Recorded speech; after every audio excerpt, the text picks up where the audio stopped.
Hi guys, ఈరోజు మనం ఒక చిన్న కథ చెప్పుకుందాం. నాకు తెలిసినంత వరకు మనుషులందరూ తెలివైన వాళ్ళని నేను అనుకుంటాను, కానీ లాస్ట్లో మీరే చెప్పాలి మనుషులందరూ తెలివైన వాళ్ళ కాదా అని. ఎగ్జాంపుల్కి నేను మీకు ఒక ఉదాహరణ చెప్తాను. మనం కోతుల ముందు అరటి పండ్లు అలాగే మనీ ఉంచితే అవి అరటి పండ్లు మాత్రమే తీసుకుంటాయి. ఎందుకు కోతులు అరటి పండ్లు మాత్రమే తీసుకుంటాయి? ఎందుకంటే వాటికి డబ్బుల విలువ తెలియదు కాబట్టి.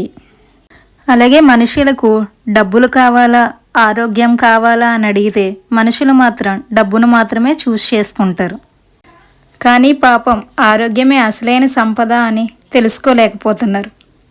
హెల్త్ అనేది లేకపోతే మన దగ్గర ఎంత మనీ ఉండి ఏం చేసుకుంటాం చెప్పండి. అలాగే మీలో కూడా ఎంతమంది హెల్త్కి ఇంపార్టెన్స్ ఇస్తారో లేదో అంటే మనీకి ఇంపార్టెన్స్ ఇస్తారో కామెంట్ బాక్స్లో మెన్షన్ చేయండి. Thank you.